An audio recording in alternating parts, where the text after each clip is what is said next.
Welcome to the Mad Panda podcast, where hip hop doesn't have an expiration date. I'm Nate, along here with Silas, and today we're diving deep into everything hip hop. So let's get it.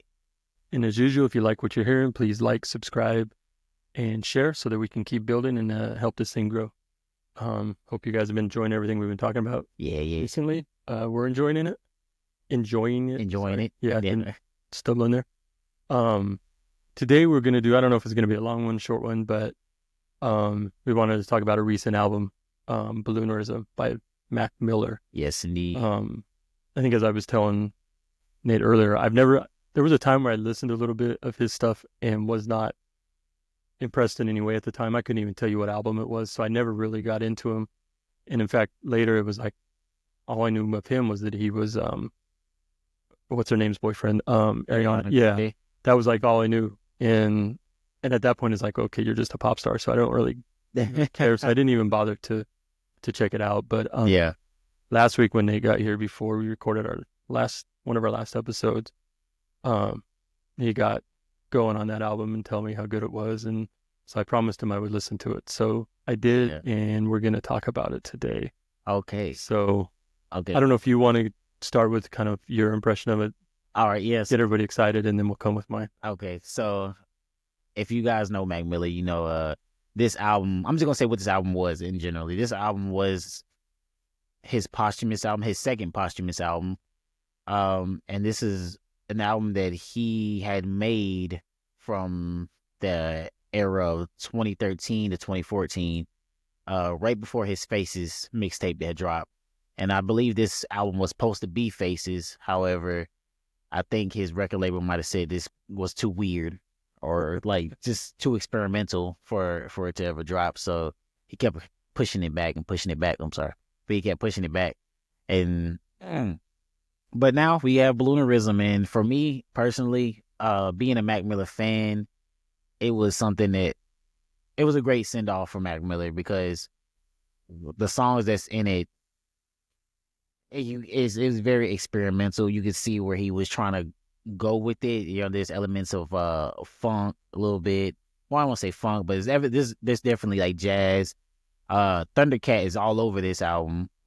He plays the bass like on like majority of these songs. I didn't realize that. Yeah, and my favorite songs off of it has to be like $5 Pony Rides and Stoned, Friendly Hallucinations, and Mrs. Deborah Downer are like some of my favorites off this album.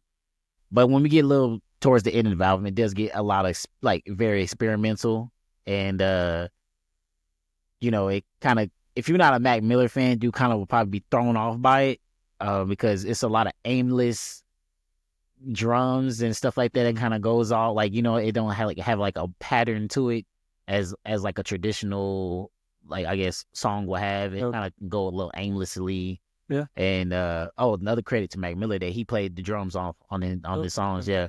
But real loud drums, because he was actually he has played drums. He has played piano. Do you know if he like played them and then looped, like sampled and looped, or he just played them? No, he played. I think he played the drums. Like actually was at the drum stuff, and especially on songs like I believe like Stoned. I think he did the drums on that. And maybe quote me if I'm wrong with.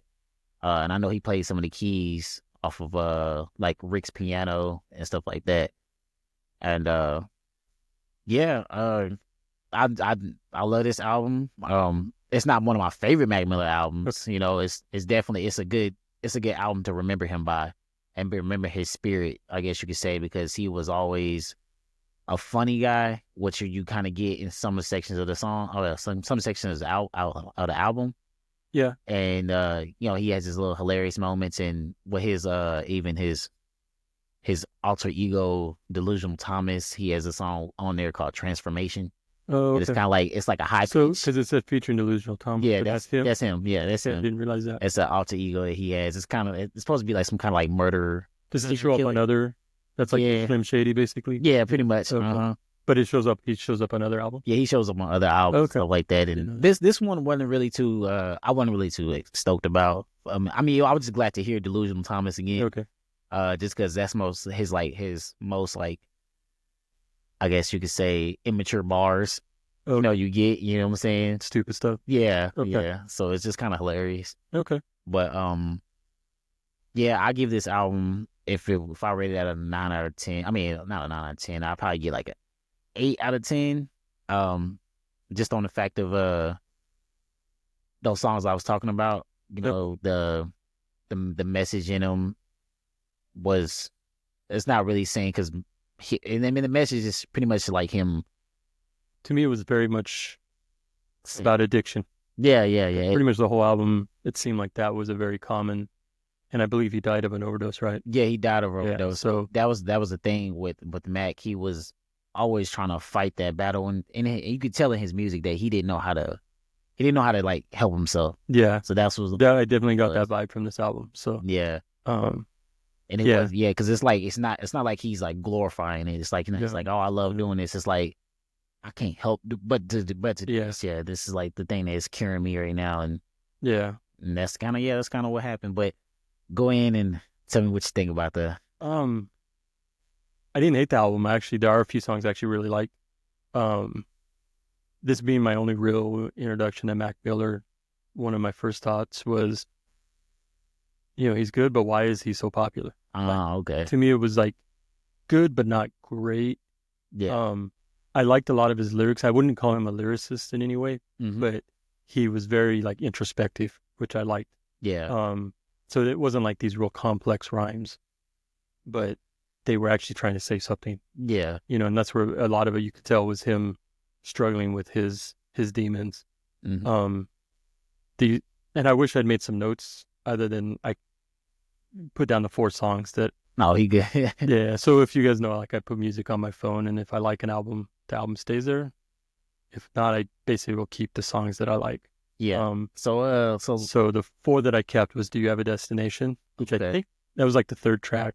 The Because the first one was just like oh yeah, the third like an intro, like Tambourine and something like that. yeah. Yeah, Tambourine Dreams. The second song I don't quite remember, but I remember it was like okay, This one was SZA, DJ Organ Chord. yeah, Yeah. everything was okay, but it wasn't anything special. But Yeah. "Do You Have a Destination?" I just remember liking because that was the one where it seemed like he was talking about his demons and fighting it, Yeah. and you could tell, yeah, like you said, it wasn't glorifying. It was just like acknowledging that he has an issue and trying to kind of figure out what to do about it. The next one I liked was "Stoned," and that was more. Yes. If I remember right, it was more about the girl being stoned, right? Yeah. Yeah. Uh-huh. So it was kind of. He had to knock on the door, and So it was a really good story. Like I thought it was a very good story, like the way it was told. And again, it was kind of a critique of his demons, but yeah. putting him on somebody else, kind of like an outside looking in type of thing. Funny Papers. I'm trying to remember. There was something about that I just really liked. That was Funny Papers is about like him reading pretty much the news and the newsletter, and he's seeing that somebody died, and then he's seeing a baby being born and stuff like that. Yeah, that one that's right. What that was about. Yeah, yeah, that had a good. Yeah, I forgot. Yeah, Funny Papers is probably on my list too. Is favorite songs as well. And then the last one, and I'm at the point I'm drawing a blank. I should have listened to it again, but Excelsior. Oh, Excelsior. And I just can't quite remember the song other than obviously I liked it because I kept it on here. So I'm surprised you like that one because that's kind of the ones that's a little everywhere. You know what I'm saying? I mean, he was talking about like it was talking about like the orphan kids and pretty much I don't know if YouTube will let us hear it, but I think because I did like the music, like the way it kind of very somber and. Oh wait, no, that's not it. Yeah, I was like that was on like the album. There we go. Okay, yeah. Yeah, this one was. It's pretty much about like innocence before we, become adults and become buttholes. Before they get like see, like fantasy and subsets. Like listening to his voice, like it's cool. Like it's kind of. I don't know if he's always kind of monotone like that. Oh, somewhat. So it's kind of boring in one way. Okay. But I think that's where it works with some of his beats because some of the beats are a little more abstract. Uh-huh. And so it kind of creates that. Yeah, that's the word. Yeah, abstract. And I like that style. But again, it was just like, and then to me, it's like, first of all, you kind of have a boring voice and you're doing this abstract music. So why are you so popular? Like and I'm not saying it in a bad way necessarily. Like you're just asking the question, why is he so popular? Yeah, like what is it about you? And I think it probably goes back to where you talked before, I think one of the last times how he was kind of frat rap. Yeah. So he's more kind of that's where he maybe got his niche. Uh-huh. And then he started experimenting and people kind of stuck Yeah. with him. And even in this little era right here, it was kind of, this was his transition. So And going from yeah, because this is like, the best is yet to come on this. You know what I'm saying? So, because we got to think about this is happened like 10 years ago or 11 years ago. Yeah. And so that's not even the Mac that ended off with. Okay. And the Mac we ended off with was way more funky. Like he got into like funk and stuff like that. And that's the Mac I love. You know, like songs like What's the Use and like Ladders and all that type of stuff. Like those are songs that, you know, I love from Mac Miller. Okay. But yeah, even these type of Mac songs were just like back then it was just like, yo, he really starting to change up. Yeah. Now I'm not saying that Mac was like he couldn't rap or nothing like that. Like we never looked at him like, oh, he ain't a rapper or anything like that. It's just the fact that when he was doing the frat rap, right? Yeah. It was kind of like, okay, he's staying in that era. Nothing real serious, just kind of having a good time. Yeah, and then he started to change up and start to, I guess, get more introspective. But also, you can tell that he had a deep love for the culture. And I'm not saying like the culture itself, but I'm saying like even like hip hop culture. He was a student of the game. Okay. Like I think even on I forgot what song it was, but it might have been Friendly Hallucinations. He had sampled it was a song from the 1980s, rap song. I think it was like, yeah, I think it was like wasn't Me in the Biz. It was some Biz Marquee song though. He had sampled. Okay. And if you listen to any Mac interviews and stuff like that, they'll tell you like Mac was a real hip hop head. Like he was deep into the raps and I just like that about Mac too, because he was always pushing the culture forward, and we don't get a lot of that with white rappers. Yeah. A lot of the times we, on more than occasions, when rappers like get their shine in the rap world, right? So like say they come up through rap, they always like divert off into like rock or something else. But I'm not hating on that. It just I just always feel like they just leave it behind though, and just like use it as a stepping stone, and then they do something else to get more accepted. But it seemed like Mac, when he did get his blown up through the frat rap era, it seemed like he hunkered down and really dug deep in trying to find out like what was his style and how can he like get into like his feelings. And that's what Balloonerism I feel like is about, is him trying to do it. He didn't really execute it all the way, but he was really trying to dig and see what those feelings was like, which is the reason why I think why he didn't put it out as well. You know what I'm saying? Because it was like a testing ground. But he always pushed rap forward though. Like he never left it behind. He never just like, I'm going like straight rock, or I'm going this way. Did he ever have like lots of features, like of actual, like, did he work with anybody? Oh yeah, he worked with a lot of people. Like there's a story about him working with Kendrick Lamar. He tricking Kendrick Lamar. Yeah, because what happened was, because Mac Miller, like, he liked to work with a lot of people a lot. He has a lot of features on a lot of songs, a lot of unexpected features too, which is, I was like, yo. But he was a feature, or he just had a lot of people featuring him, or he was a feature on somebody else's song, like I know you don't know who Zero is, right? No. But he's like a Houston legend, a Houston living legend. And I was like going through one of Zero's like songs one day, and then I seen a feature from Mac Miller. I was like, Mac Miller? I'm like, what? That was like a wild, like, you know, like Mac Miller and Zero. I was like, okay. And then it was pretty good, and it was an actual real feature too. It wasn't like no Clash collab. Like, you know, people like work together. Yeah.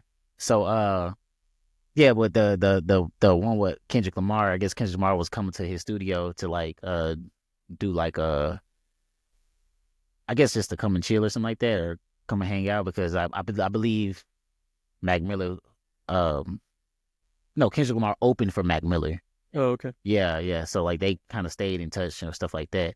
And then he was saying that what he did was, he was like, why don't you get on a song or something like that? I think Kendrick's like, nah, or whatever like that. And he's like, I don't feel like it. So he's like, he had to do like some radio press or something like that. And then he's like, all right, just let me do it here. And then he said once Kendrick Lamar got done doing his, like, you know, shouting out his radio stations or whatever like that, he said he played the beat.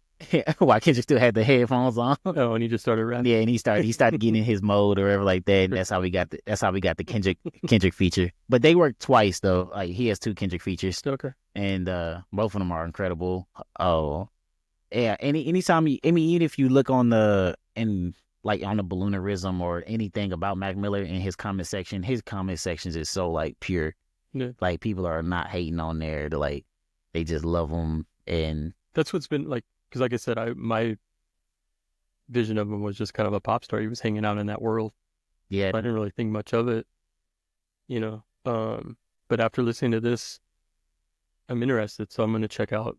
yeah, Especially if you said there's better stuff after that, so I'll have to go back because I know we've talked before about doing like a deep dive, like we did with Master Ace, like doing one with him. But I'm gonna have to do a lot of research on this. yeah. I'll say So since you listen to Balloonerism, listen to the next album or the next mixtape that Balloonerism was supposed to like be. the timeline. Yeah, well, it's called Faces, Faces. Okay. and then everybody considered that Mac's legendary mixtape Okay. just because And that was recorded after Balloonerism. no, it was called before. Oh no, it was called after. Okay. Yeah, that's what Balloonerism was supposed to be. Okay. But like I said, the Balloonerism was a little too weird, and So he went and did a little more. yeah, so you get a little bit more structure and, Okay. and faces and stuff like that, and a little bit more All right. better songs. So, but Yeah, it's still got the definitely same good. kind of feel a little bit. Okay. Um, Yeah, I did appreciate kind of the abstract.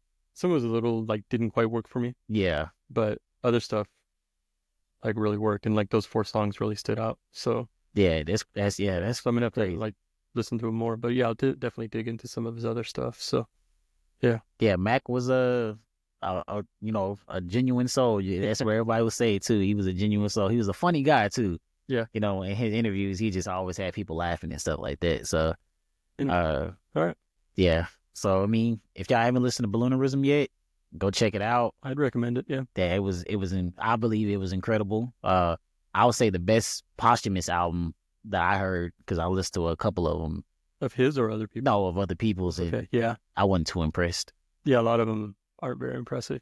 And that's a subject for another day. Yeah, Said yeah. yeah. So So yeah, well, listen to Balloonerism. this was a short one, but do you want to do another top 5? Hey, we can do another top 5. Yeah. Let's see. Got one of yours. There's the top 5 hip hop albums of all time. We've already. Oh, okay, we already did. Okay. Yeah. So I guess that goes against the rules, but No, it's all okay. we go along. Top 5 hip hop love songs. Ooh. Okay. I mean, if this is in the top, you don't know hip hop, but is this or oh cool J's. I need love. Yeah, I could not think of I guess I'm not a fan apparently. No, but that would be I Need Love is probably I Need the, Love.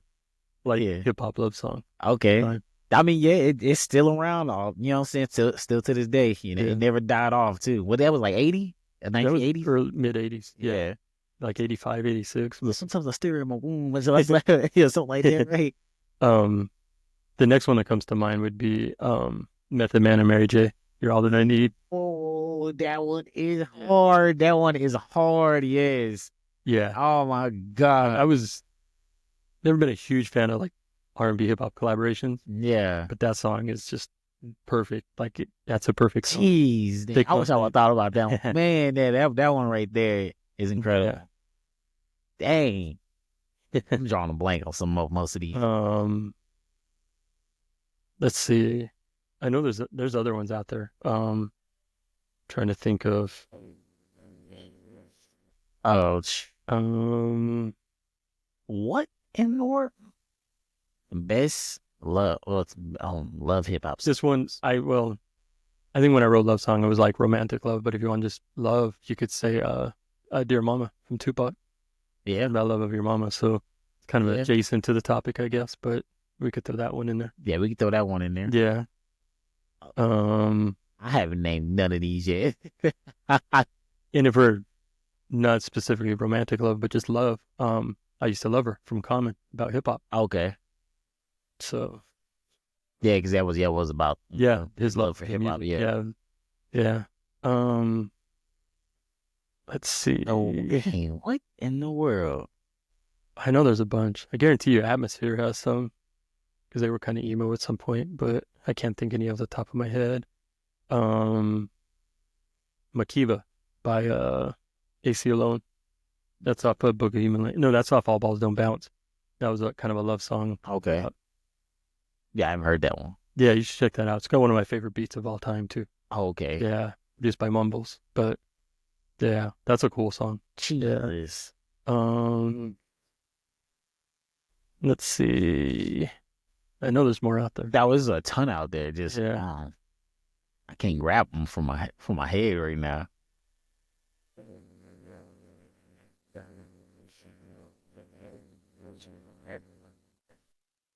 I can't read most of the titles on my records, so it's hard to find. Hey, I'm gonna have to, You're gonna look through Keaton? I'm gonna have to look some up. I'm like, because I can't think of anything. Let me see. Let's see.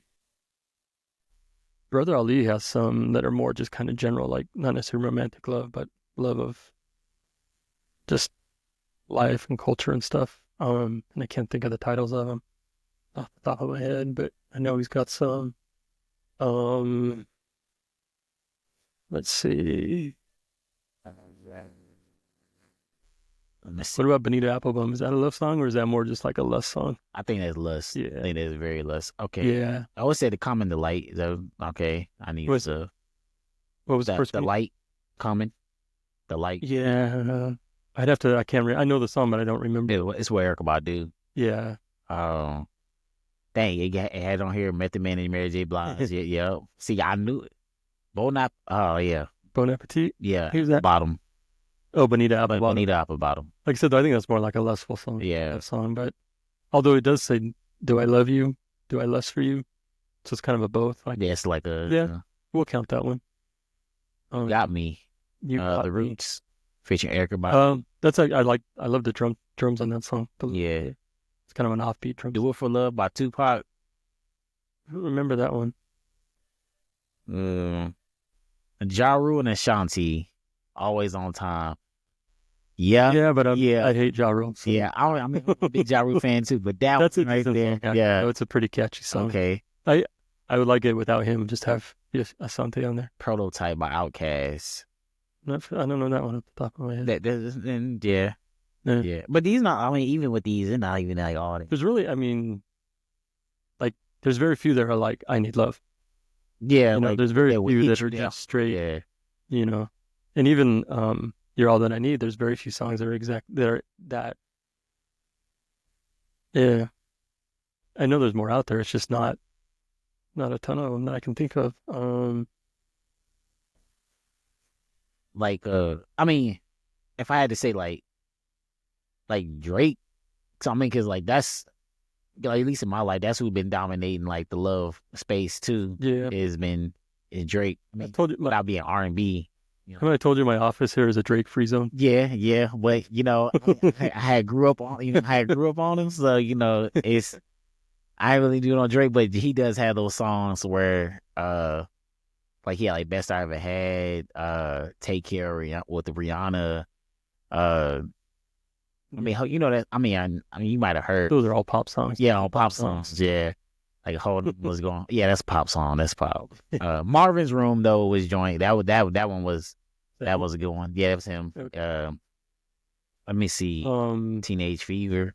Mos Def, Miss Fat Booty. Miss Fat. I don't think I heard Miss Fat Booty by Mos. Is that the name of it? I don't think I heard that one. I don't. Although again, that might just be "Love of a Fat Ass," but I'm not sure. From Time by Drake. And Jhené Aiko, slaps. Yeah. Let me just get off of Drake right now. But yeah, I can name probably good top 5 from him because he was dominating. He was dominating my him and Wayne. I'm trying to think of something else though.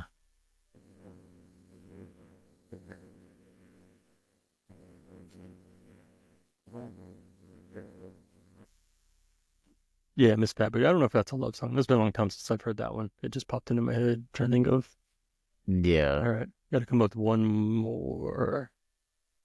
Trying to look on my playlist, see if I got something on here. Let's see. I'll do the same. Let's see what we got here. Jeez, I cannot.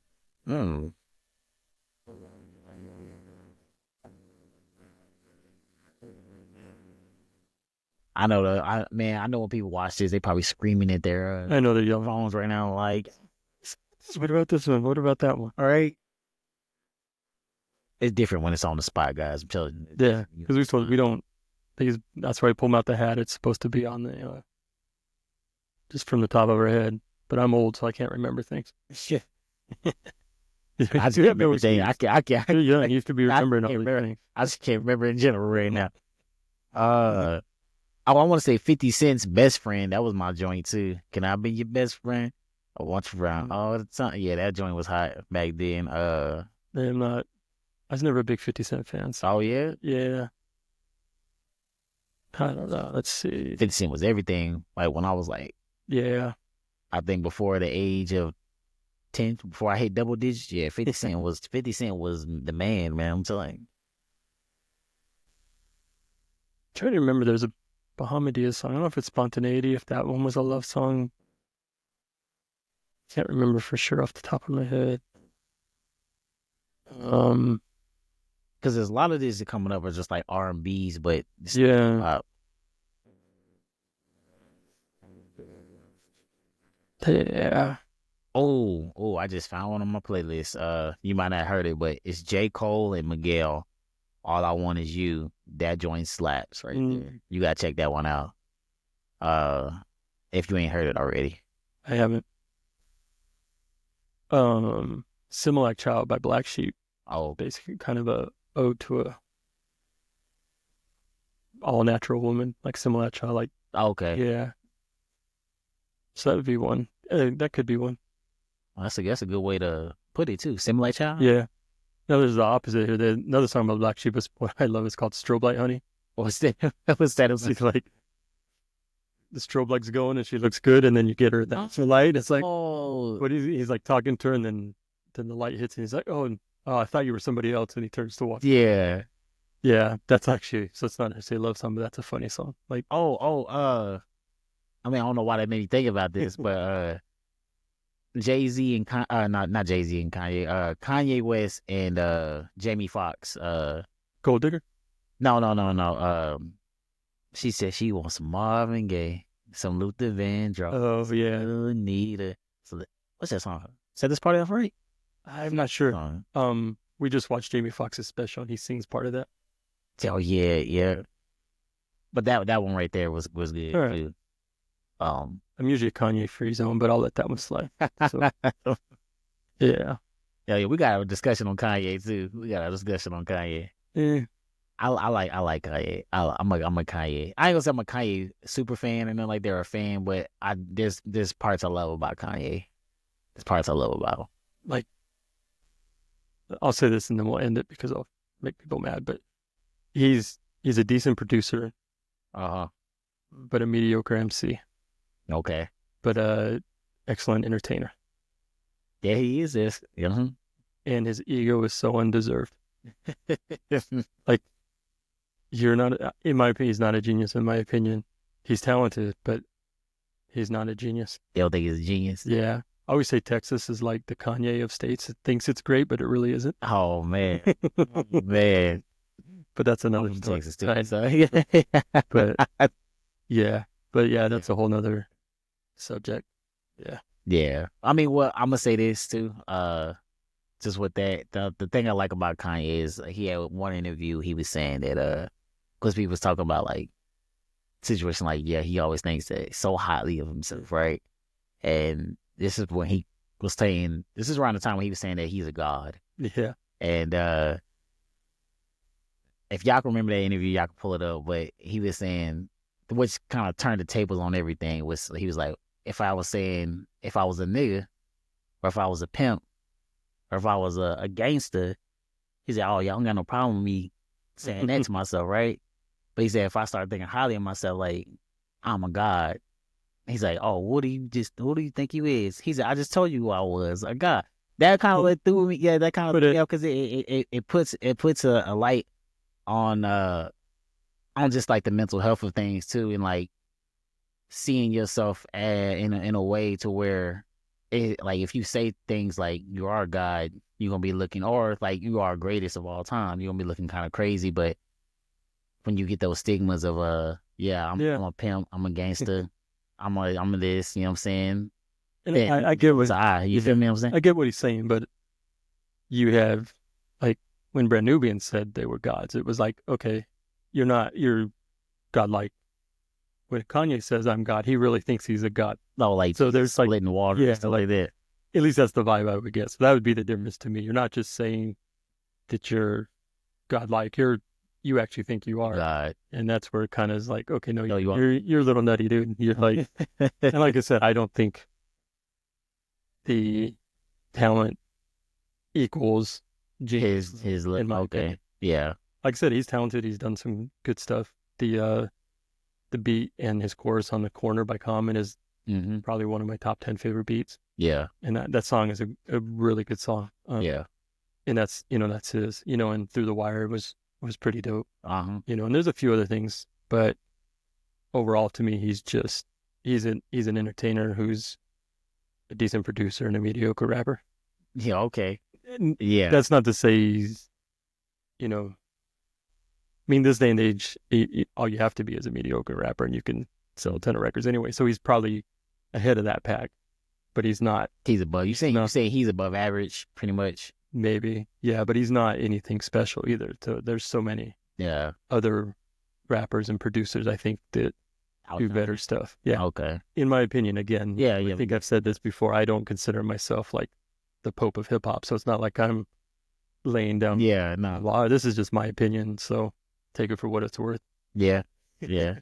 That was a huge tangent from right. Yeah, let's go ahead and get yeah, let's get out of here before I say something else to piss people off. So all right. So you guys have been watching the Mad Panda podcast. We'll see you next week. Thanks again, and make sure you share, like, and subscribe. And we'll see you next time.